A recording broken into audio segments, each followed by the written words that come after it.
Bismillahirrahmanirrahim. Alhamdulillahi rabbil alamin. Wa bihi nasta'in ala amr dunya waddin. Nastaghfiruhu wa nastahdihi wa natubu ilaihi wa natawakkalu alaihi. Wa na'udzu bihi min shururi anfusina wa min sayyiati a'malina. Man yahdihillahu fala mudilla lahu wa huwal muhtad. وَمَا يُضْلِلْ فَلَنْ تَجِدَ لَهُ وَلِيًّا مُرْشِدًا وَلَا هَادِيَ لَهُ أَشْهَدُ أَنْ لَا إِلَهَ إِلَّا اللَّهُ وَحْدَهُ لَا شَرِيكَ لَهُ وَأَشْهَدُ أَنَّ سَيِّدَنَا مُحَمَّدًا عَبْدُهُ وَرَسُولُهُ اللهم صل وسلم وبارك على هذا النبي الكريم سيدنا وحبيبنا وشفيعنا وزهرنا ومولانا محمد المصطفى وعلى آله وصحبه ومن دعا بدعوته وتمسك بسنته وجاهد في سبيل الله إلى يوم الدين. رب اشرح لي صدري ويسر لي أمري واحلل عقدة من لساني يفقهوا قولي. سبحانك لا علم لنا إلا ما علمتنا إنك أنت العليم الحكيم ولا حول ولا قوة إلا بالله العظيم. اللهم افتح علينا حكمتك وانشر علينا من خزائن رحمتك يا أرحم الراحمين. اللهم أرنا الحق حقا وارزقنا اتباعه وأرنا الباطل باطلا وارزقنا اجتنابه. قال الله سبحانه وتعالى في كتابه العزيز أعوذ بالله من الشيطان الرجيم بسم الله الرحمن الرحيم. لم يكن الذين كفروا من أهل الكتاب والمشركين منفكين حتى تأتيهم البينة. رسول من الله يتلو صحفا مطهرة فيها كتب قيمة وما تفرق الذين أوتوا الكتاب إلا من بعد ما جاءتهم البينة وما أمروا إلا ليعبدوا الله مخلصين له الدين حنفاء ويقيموا الصلاة ويؤتوا الزكاة وذلك دين القيمة. صدق الله العظيم. وقال نبينا سيدنا محمد صلى الله عليه وسلم خيركم من تعلم القرآن وعلمه أو كما قال صدق رسول الله صلى الله عليه وسلم. Tuan-tuan dan puan muslimin muslimat sekalian rahimakumullah. Assalamualaikum warahmatullahi wabarakatuh. Amma ba'd. Alhamdulillah, summa alhamdulillah, pada tengah hari ini 24 Muharram 1442 Hijriah bersamaan 12 September 2020. Kita sekali lagi bertemu dalam majlis ilmu ini. Majlis ilmu yang merupakan rawdatun min riyadil jannah, satu taman di taman-taman syurga Allah SWT, seperti disebut oleh Nabi SAW dalam hadis baginda, dikurniakan kepada kita insya-Allah dalam kuliah maya ini keberkah dan rahmah yang dibawa turun oleh para malaikat atas perintah Allah SWT, yang dikurniakan sakinah ini keterangan dan dikurniakan ganjaran pahala yang sebaik dari Allah Subhanahu wa taala insya-Allah. Walaupun sebenarnya bukan itu matlamat kita dalam bahasa ilmu ini semata-mata kerana Allah Subhanahu wa taala insya-Allah. Jadi kita teruskan untuk siri yang akhir dalam kupasan tafsir ayat 1 hingga 5 surah Al-Bayyinah yang terkandung di dalam kitab Tafsirul Munir juzuk 30, susunan karangan dan susunan Syekh Dr. Wahbah Zuhaili Ad-Dimashqi As-Suri rahimahullah ta'ala pada muka surat 343,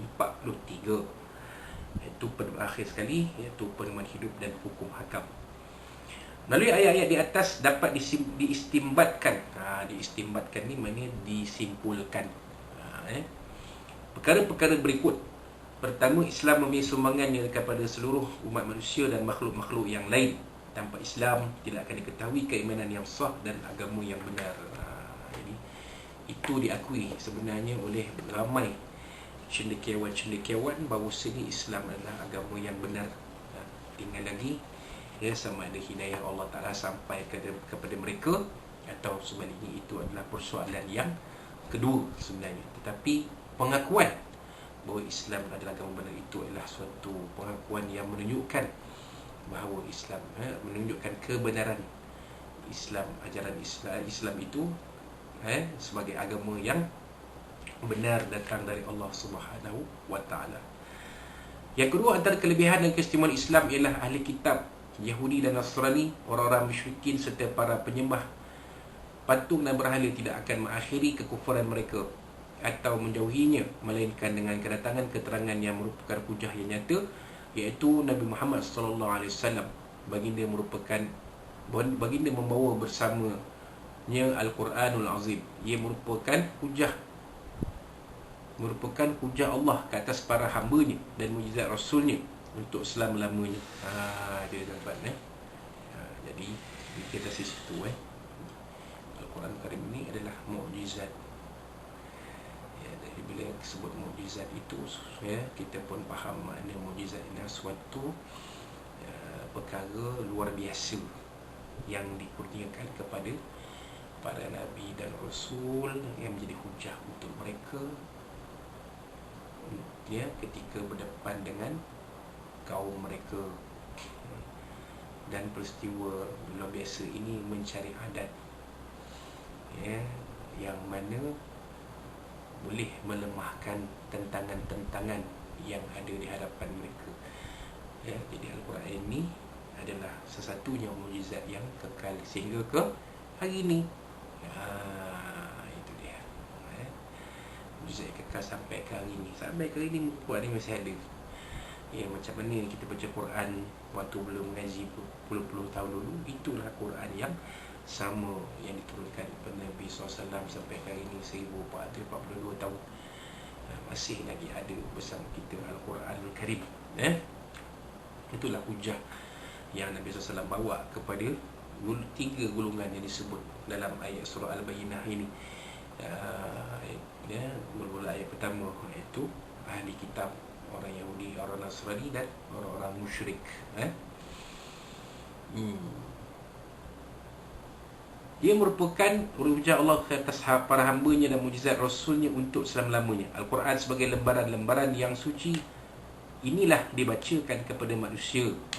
Itu yang disebut dalam ayat yang kedua itu, iaitu suhufan mutahharah, Rasul dari Allah. Itulah bayilah keterangan bukti, iaitu Rasul utusan Allah yang membaca ayat-ayat Al-Quran, ayat suci Al-Quran.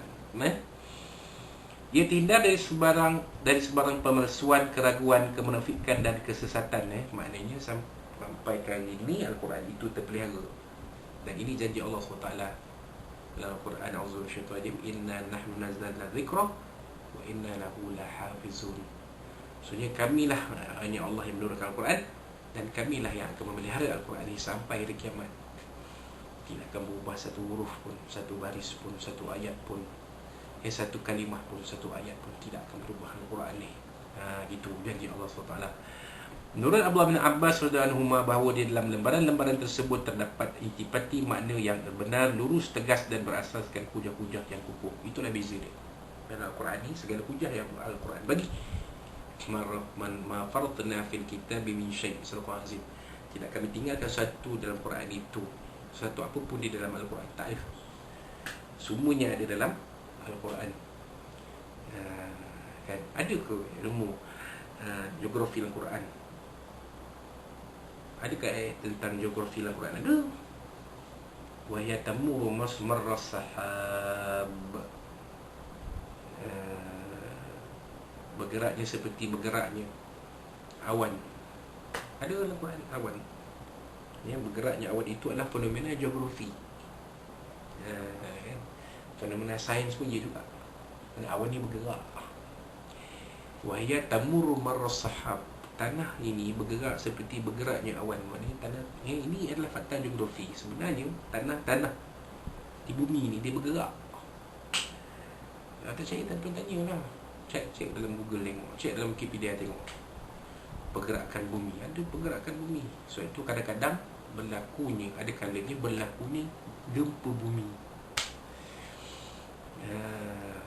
Bila berlaku bumi, kadang-kadang yang ekstrim itu berlaku rekahan bumi. Bila cek balik, rupanya ada pergerakan plate tektonik, tanah bumi ni bergerak ke sana kemari. Itu disebut oleh Allah SWT fakta geografi yang ada dalam Al-Quran. Kan? Suhuf ialah yang diwarna kertas-kertas yang ditulis di atasnya Al-Quran yang suci dari sebarang kekurangan dan terhindar dari sentuhan orang yang berhadas. Mana membaca suhuf ialah dibacakan Al-Quran untuk dituliskan di atas lembarannya. Diriwayatkan dari Imam Ja'far As-Sadiq radhiyallahu anhu, katanya Rasulullah SAW membaca Al-Quran sekalipun baginda tidak boleh menulis. Boleh jadi ini adalah antara mukjizat baginda. Yang maknanya kata bila Nabi SAW akhir kemudian dia membaca Al-Quran sekalipun baginda tidak boleh menulis. Nabi boleh membaca Al-Quran, diajar oleh Jibril alaihissalam. Sebab pada asalnya Nabi menyatakan di hadapan Jibril, ma'ana biqari'in, pada hari turunnya wahyu pertama Al-Quran pada malam 17 Ramadan tahun Pelagan Jadi Ibu Hira, yang mana kita sebutkan dalam kupasan-kupasan surah Al-Qadar sebelum ini. Tapi akhirnya kemudian Jibril mengajar Nabi membaca Al-Quran, dan Allah Ta'ala perintahkan warattilil Qur'ana tartila, surah Azim, dan Nabi bacalah Al-Quran itu dengan tartil. Tartil ini cermat, teratur, tidak kelang kabut, tidak gopoh. Itu dia. Jadi kita baca Quran ni jangan gopoh. Macam saya sempat tengok semalam satu video imam jadi imam tarawih, baca Fatihah, ini bacaan yang gopoh. Jadi bacaan tu tidak sah, Fatihah tak sah, sembahyang tak sah. Jadi baca Quran ni mestilah tartil, mestilah teratur, kan? Maka Nabi SAW membaca Al-Quran itu, ayat suci Al-Quran itu, walaupun Nabi SAW tidak boleh menulis. Kali itu adalah mukjizat baginda. Baginda boleh membaca tanpa belajar membaca. Itu dia tuan-tuan. Itulah mukjizat Nabi SAW salah satunya. Yang ketiga, ayat yang pertama, lam yakun, menegaskan bahawa sebahagian ahli kitab adalah kafir dan sebahagian yang lain beriman dan tidak kafir. Sebenarnya orang musyrik tidak boleh dibuat pembahagian seperti ini. Mereka semuanya kafir. Kerana perkataan min di sini bukan bermaksud tabi'ir, ini sebahagian, bermaksud sebaliknya, bermaksud tabi'in, penjelasan. Sebagaimana firman Allah SWT, a'udzu syaitanir rajim, fajtanibur rijsa minal awthan, surah Al-Azim, maka jauhilah orang syirik seperti penyembahan berhala. Itu dia. Jadi lam yakunil lazina kafaru min ahlil kitab. Jadi disebut maksud min ahli kitab tu maknanya sebahagian ahli kitab itu kufur sebenarnya, dan sebahagian tidak. Orang musyrik, wal musyrikina, tak ada pula disebut wa minal musyrikin, wal musyrikina, mana orang musyrik semuanya kafir. Itu dia. Kerana min di situ, min pada musyrik itu adalah penjelasan bahawa sebenarnya orang-orang musyrik itu bersama dengan sebagian ahli kitab Yahudi Nasrani yang kufur pada Allah SWT. Firman Allah SWT mafhumnya, yakni ahli kitab dan orang-orang musyrik, yakni al-bayyinah, penjelasan kepada kafaru. Maksudnya orang kafir terbagi pada dua kumpulan. Sebagian mereka adalah ahli kitab, serta orang yang menyamai mereka seperti majusi. Sebagian yang lain pula adalah musyrikin. Itu tuan-tuan, jelas kat situ. Maknanya ahli kitab, sebahagian daripada ahli kitab ni kufur, termasuk jugalah golongan Majusi, Majusi. Itulah Nabi Rasulullah hadis menyebut tentang 3 golongan ini. Apa dia? Hadis Nabi SAW yang kita biasa dengar, kullu mauludin yuladu 'alal fitrah. Setiap yang lahir itu dilahirkan suci bersih. Fa abawahu yuhawidani aw yunasirani aw yumajjisani. Maka ibu bapanya lah yang meyahudikannya atau menasranikannya atau memajusikannya. Fa abawahu yuhawidani aw yunasirani aw yumajjisani. Kerana agama Majusi ni pun, kata pakar perbandingan agama, asal-asalnya juga agama Allah, tapi sudah tersesat dari menyembah Allah kepada menyembah api. Itu dia. Kerana dalam kitab agama Majusi ada menyebut tentang akan lahirnya Nabi akhir zaman, sama juga seperti apa yang dijumpai dalam kitab agama Hindu dan agama Buddha. Itu dia. Wallahu a'lam. Perkataan musyrikin adalah sifat kepada ahli kitab kerana orang Nasrani percaya kepada Trinity. Musyrikin itu pun sifat ahli kitab. Sebab kerana apa? Orang Nasrani, orang Kristian percaya kepada Trinity, Tuhan 3 tadi yang kita sebut sebelum ni. Tuhan satu dalam 3, 3 dalam 1. Dan keseluruhan orang-orang satu dan 3, 3 dalam 1 ni, maksudnya kita yang kita dimaklumkan ialah tiap-tiap satu Tuhan itu, Tuhan Bapa, Tuhan Anak, Roh Kudus ini bercantum jadi Tuhan yang satu. Lepas tu 1 dalam 3 ni, tiap-tiap satu tu Tuhan Bapa, Tuhan Anak, Roh Kudus ada sifat ketuhanan. Tu jadi peninga. Dan keseluruhan orang-orang Yahudi adalah musyabbihah, yang menyamakan Allah dengan sifat-sifat makhluk. Jadi orang Yahudi ni, kenapa agama mereka jadi agama sesat? Kerana mereka akhirnya menyerupakan Allah dengan makhluk. Dia kata Allah Ta'ala ada tangan, Allah Ta'ala ada kaki, Allah Ta'ala ada muka, ada mata, ada telinga. Itu sama macam makhluk. Dan ini kepercayaan diambil, dibawa masuk dalam ajaran Wahabi. Ini yang berbahaya, tuan. Wahabi dia percaya kata Allah telah ada atas langit. Tak betul ni. Kerana itu sifat makhluk. Sifat makhluk bertempat. Saya duduk depan kamera, tuan-tuan menonton saya dalam TV, dalam laptop, komputer, dalam handphone. Ada tempatnya. Tapi Allah Ta'ala adakah bertempat? Tidak. Allah Ta'ala SWT tegaskan, walam yakul lahu kufuwan ahad. Dan tidak Allah Ta'ala tu menyamai dengannya sesuatu apa pun, tak ada. Sebab sesuatu yang lain itu adalah makhluk. Allah Ta'ala adalah khalik. Mana mungkin khalik sama dengan memakai sifat-sifat makhluk. Wallahu a'lam. Semua ini adalah syirik yang jelas. Keempat, terdapat hukum syarak dalam ayat pertama, iaitu pertama Allah SWT mentafsirkan firman-Nya alladzina kafaru dengan ahli kitab dan orang-orang musyrik. Ini bermakna semua mereka itu adalah sama dalam kekufuran. Oleh sebab itu para ulama berkata kekufuran keseluruhannya adalah agama yang satu. Orang musyrik mewarisi dari orang Yahudi dan begitulah sebaliknya. Itu dia, tuan-tuan. Tafsirannya alladzina kafaru itu maknanya mereka itu sama, orang ahli kitab dan orang musyrik itu mereka itu sama kufur sebenarnya. Kerana orang musyrik itu mewarisi kekufuran dari ahli kitab. Kedua, ataf waw itu, min ahli kitabi wal musyrik itu. Jadi waw itu apa? Maknanya menunjukkan kelainan atau perbezaan. Yang sebab itu kita berkata orang zimmi bukan musyrik. Rasulullah SAW telah bersabda tentang orang-orang Majusi sebagaimana hadis ini diriwayatkan oleh Asy-Syafi'i dari Sayyidina Abdul Rahman bin Auf radhiyallahu anhu. Sunnu bihim sunnata ahlil kitabi ghayra nakihi nisaihim wala akili dhabaihim.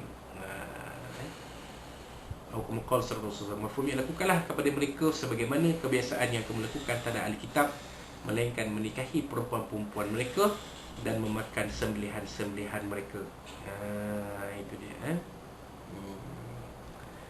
Itu dia. Maknanya orang zimmi ni bukan musyrik. Jadi itu jelas kat situ. Ya, mereka orang zimmi tidak memusuhi, mereka tidak mengenal agama Islam tetapi tidak memusuhi Islam. Itu dia. Dia tak sama macam harbi. Dia orang Islam yang memerangi orang bukan Islam yang memerangi Islam, dan kita wajib memerangi mereka kembali. Gitu.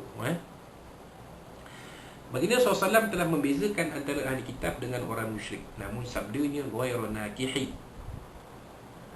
Ada sehingga akhirnya adalah tambahan yang dhaif. Wallahu a'lam. Ketiga, Allah SWT beri ingatan dengan menyebut ahli kitab agar manusia tidak terpedaya dengan keilmuan ahli ilmu, kerana sesungguhnya telah berlaku kepada ahli Quran sebagaimana yang berlaku kepada umat terdahulu yang menyimpang sesat setelah berilmu. Ini waliyazubillah. Jadi Allah Ta'ala memberi peringatan supaya kita jangan Islam ini, khususnya para ulama, tidak menjadi seperti mana para alim ulama dari golongan Yahudi dan Nasrani. Bukan membetulkan manusia, bukan memandu manusia ke jalan yang benar, mereka pula yang menyesatkan manusia dari jalan Allah Subhanahu wa Ta'ala. Yang kelima, Allah SWT mengkhususkan kemunculan perpecahan hanya di kalangan ahli kitab dan tidak golongan lain, sekalipun mereka bersama-sama dengan orang kafir lain dalam kufuran, kerana mereka dianggap punya ilmu. Jika mereka berpecah, sudah pasti orang-orang yang kafir yang lain yang tidak memiliki sebarang kitab tak akan termasuk dalam sifat ini juga. Jadi perpecahan ni, wa ma tafarraqal ladina utul kitaba illa min ba'di ma ja'atuhumul bayyinah, ini perpecahan ni berlaku hanya dalam golongan ahli kitab sahaja, tidak berlaku dalam golongan orang-orang musyrik. Itu dia. Itu ya. Kerana apa? Kerana orang-orang musyrik apabila melihat kebenaran al-bayyinah di hadapan mereka itu, mereka akhirnya seluruh mereka memeluk agama Islam. Ini dilihat akhirnya dalam peristiwa pembukaan Kota Mekah. Tapi orang Yahudi yang tinggal, yang melihat Nabi SAW di kota Al-Madinah Munawwarah, mereka berpecah. Kebanyakan mereka menentang Islam, menentang Nabi SAW. Sebahagian kecil saja yang beriman dan menganut agama Islam. Yang keenam, fenomena perpecahan ahli kitab berlaku selepas pengutusan Rasulullah SAW. Pada peringkat awal mereka bersepakat mengakui akan datang seorang Nabi. Namun apabila diutuskan Muhammad SAW, mereka menolak kenabian baginda serta berpecah belah. Sebagian mereka menjadi kafir lantaran sifat dengki dan sebagainya yang lain, ikut beriman sebagaimana firman Allah SWT. Itu senario dia, macam kita cakap tadi lah. Sebenarnya mereka tahu Nabi Muhammad SAW itulah yang disebut di dalam kitab-kitab Taurat mereka. Dalam kitab Taurat mereka tahu dah. Tapi mereka tak nak mengaku kenabian Nabi SAW. Kenapa? Kerana dengki. Nabi dari bangsa Arab, bukan bangsa mereka. Itu dia. Maka mereka sedengki, hasad dengki, dan mereka mula membuat perancangan-perancangan untuk menjahanamkan Nabi SAW dan umat Islam sampai hari ini. Yang terbaru semalam dalam video, tentera Israel pasang pembesar suara di Masjid Al-Aqsa. Tujuannya mungkin untuk mengganggu umat Islam yang nak bersemayam Masjid Al-Aqsa. Bila nak semayang ni pasang macam-macam, jadi terganggu lah. Itu kerja jahat mereka sampai ke hari ni. Sampai ke hari ni kerja jahat mereka ni. Ingatkan zaman Nabi buat jahat. Kerja jahat ni sampai ke hari ni pun mereka masih buat kerja-kerja jahat ini. Baik, sebagaimana firman Allah SWT dalam surah Asy-Syura ayat 14. Tengok di dalam Al-Quran, surah Asy-Syura. Surah Asy-Syura ayat 14. Baik, sesuai baca. Auzubillahi minasyaitonir rajim. وَمَا تَفَرَّقُوا إِلَّا مِنْ بَعْدِ مَا جَاءَهُمُ الْعِلْمُ بَغْيًا بَيْنَهُمْ وَلَوْلَا كَلِمَةٌ سَبَقَتْ مِنْ رَبِّكَ إِلَى أَجَلٍ مُّسَمًّى لَقُضِيَ بَيْنَهُمْ وَإِنَّ الَّذِينَ أُورِثُوا الْكِتَابَ مِنْ بَعْدِهِمْ لَفِي شَكٍّ مِّنْهُ مُرِيبٍ. Surah Al-Azim. Maksudnya, dan mereka tidak berpecah belah dan bersisihan yang di dalam menjalankan agama Allah, melainkan setelah sampai pada mereka ajaran yang memaklumkan apa yang disuruh dan apa yang dilarang. Yang dipersihan demikian semata-mata kerana hasad dengki sesama sendiri. Itu dia. Itulah yang Allah SWT tunjukkan dalam Al-Quran tentang perangai orang Yahudi ni. Kerana apa mereka jadi itu? Kerana hasad dengki. Hasad dengki itu punca tang mana? Kerana Nabi SAW bukan orang Yahudi.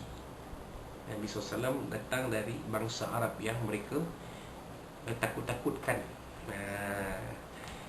Mereka kata satu masa nanti akan hadir seorang Nabi di bangsa kami, dan bangsa kami akan menguasai bangsa kamu. Yang terjadi lain. Bangsa yang nak dikuasai ini pula datangnya. Dari bangsa yang nak dikuasai ini pula datangnya Nabi akhir zaman itu. Mana?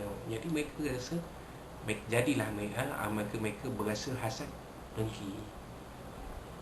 Mereka tak mau terima. Sedangkan sebenarnya kalaulah mereka menerima Nabi SAW itu sebagai akhir zaman, mereka meluk Islam, maka Nabi akan memimpin mereka juga. Tapi itulah sifat Yahudi zaman berzaman. Ketujuh, orang-orang kafir tersebut tidak diperintahkan dalam kitab Taurat, Injil dan Al-Quran, melainkan supaya mentauhidkan Allah SWT serta mengikhlaskan ibadah kepadanya sebagaimana firman-Nya dalam surah Az-Zumar ayat 11. Mari kita tengok surah Az-Zumar ayat 11. Apa dia tuan-tuan? A'udzubillahi minasyaitanirrajim. Qul inni umirtu an a'budallaha mukhlishan lahuddin. Surah Az-Zumar. Katakanlah, wahai Muhammad, sesungguhnya aku diperintahkan supaya menyembah Allah dengan mengikhlaskan segala ibadah kepadanya. Ini dia, Surah Az-Zumar. Mereka juga diperintahkan supaya menjadi hunafa, iaitu menjauhkan diri dari agama-agama lain dan berpegang agama Islam. Sesatunya agama yang diridai oleh Allah SWT. Ya Allah, firman Allah SWT, A'udzubillahi inna ad-dina indallahil Islam. Surah Az-Zumar. Mafhum, sesungguhnya agama yang benar dan redha isi Allah ialah Islam. Surah Ali Imran ayat 19. Itu dia. Jadi mereka juga diperintahkan begitu. Hunafa'a wa yuqimus salah. Hunafa', mereka diperintahkan supaya menyembah Allah dengan ikhlasnya, menjadi hunafa'. Apa dia hunafa'? Menjadi orang yang berpegang dengan agama Allah dan meninggalkan agama-agama lain. Gitu. Mereka juga diperintahkan supaya mendirikan solat mengikut waktu-waktunya dan menunaikan zakat ketika sampai ketikanya. Itulah ajaran-ajaran yang diperintahkan oleh agama yang benar, iaitu agama yang lurus dan agama umat perdana yang ditegakkan di atas lunas-lunas kebenaran. Itu dia tuan-tuan. Bila mula Islam, disuruh mereka diperintahkan apa dia tuan-tuan? Mengerjakan solat, menunaikan zakat. Itu dia. Bukan saja kalau kata mengucap dua kalimah syahadah, asyhadu an la ilaha illallah wa asyhadu anna Rasulullah, cukup lah. Tak payah buat benda lain. Kena buat perintah-perintah Allah yang disebut tadi, mengerjakan solat dan mengeluarkan zakat. Itulah dia jalan-jalan Allah yang berada di atas lunas-lunas kebenaran. Kelapan firman Allah SWT, mukhlishan lahuddin, adalah dalil tentang wajibnya berniat dalam ibadah. Keikhlasan adalah amalan hati, itu sesuatu yang dilakukan untuk mendapat keredaan dan Allah SWT, bukan sebaliknya. Jadi inilah bukti bahawa wajibnya ibadah dalam niat, khususnya dalam ibadah-ibadah yang tertentu seperti semayang, puasa, tawaf, puasa, zakat, haji, umrah, mesti ada niat. Kalau tak ada niat, tak sah ibadah tu, kosong. Jadi satu perkara yang kosong, tidak bernilai kalau suatu ibadah itu tidak dikerjakan tanpa niat. Dan yang akhir sekali, yang ke-9, keikhlasan adalah saripati kepada ibadah. Keikhlasan ini inti pati pada ibadah ini jadi solid, jadi kuat, jadi kokoh kerana adanya ibadah, kerana adanya keikhlasan tadi. Dinyatakan dalam sebuah hadis yang diriwayatkan oleh Imam Muslim dan Ibnu Majah dari Abu Hurairah dan mafhumnya. Firman Allah SWT, firman, aku ini Tuhan yang paling tidak memerlukan pada sekutu. Barang siapa yang melakukan suatu amalan dalam dengan menyekutuiku dengan Tuhan, dengan ini Tuhan yang lain, aku pasti meninggalkannya bersama dengan sekutunya itu. Jadi ini hadis kursi Allah Ta'ala sebutkan. Dalam hadis kursi ni Allah Ta'ala berfirman, dalam hadis kursi ni Allah Ta'ala tak perlukan sekutu pun, dan Allah Ta'ala tidak berharapkan apa-apa daripada kita pun. Kita yang mengharapkan sesuatu dari Allah SWT. Iyyaka na'budu wa iyyaka nasta'in. Jelas Allah Ta'ala maha kaya daripada memerlukan sesuatu juga pun. Sebab tu manusia yang menyekutukan Allah SWT, Allah Ta'ala katalah di kursi ni, Allah Ta'ala tinggalkan dengan sekutu-sekutu dia tu, berhala ke, iblis ke, syaitan ke, jin ke, semua itu akan ditinggalkan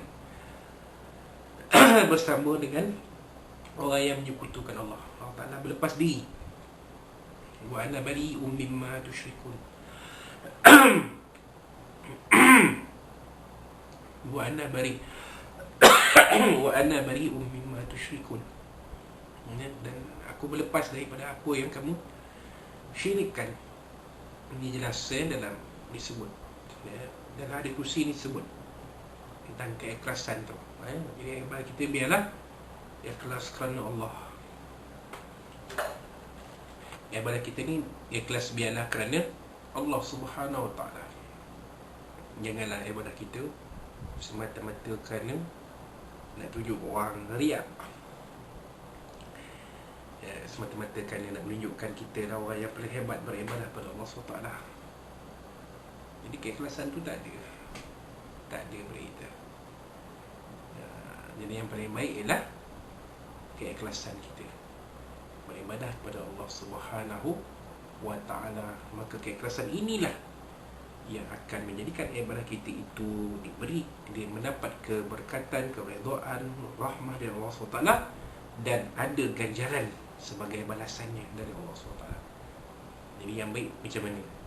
Beribadah kerana Allah, beribadah kerana pahala, beribadah kerana manusia. Yang pertama sekali, yang terbaik, iaitu beribadah kerana Allah SWT. Dapat pahala, dapat pujian manusia. Kalau kita nakkan pahala saja, dan ini redha Allah tak dapat. Kalau nakkan manusia saja, pahala, redha Allah tak dapat, pahala pun tak dapat. Jadi tuan-tuan dan puan-puan, pilihlah mana satu yang terbaik, yang kita nampak terbaik untuk kita. Tepuk dada, tanya iman kita, apa yang baik itu kita, insya-Allah. Jadi itu dia, kita telah pun kupas, selesai menyempurnakan kupasan tafsir ayat 1 hingga 5 surah Al-Bayyinah. InsyaAllah pada bulan kita akan datang, kita akan sambung dengan kupasan ayat-ayat 6 hingga 8 surah Al-Bayyinah. Seperti mana juga sebelum ni dimulakan dengan kupasan ilmu tajwid, hukum tajwid dan terjemahan harfiah sebelum kita masuk pada kupasan tafsir, insya-Allah. Jadi itulah sedikit sebanyak apa kita boleh kongsikan pada hari ini, sedikit ilmu yang ada, mudah-mudahan bermanfaat untuk tuan-tuan dan puan-puan dalam kehidupan kita sementara ini, kita untuk kita pimpin ahli keluarga kita, anak kita, si muda kita dalam kehidupan sementara ini, supaya dirahmati, agar dirahmati dia berkata Allah SWT, dan bahagia kita di dunia sampai ke akhirat. Dan kalau ada apa-apa yang disampaikan dalam kuliah ini yang mungkin ada terkasar bahasa, terlanjur bicara, tersinggung kata, saya mohon maaf dari Allah SWT, dari Nabi SAW, dari tuan dan puan-puan sekalian. Bertemu kita pada kuliah yang akan datang. Kita tangguhkan dulu dengan kalami mulia. Wallahu a'lam, barakallahu fikum. Sebelum tu saya terlupa yang jaga kita, jaga SOP, jaga kesihatan kita, elakkan dia terkena wabak COVID-19 yang berbahaya ini.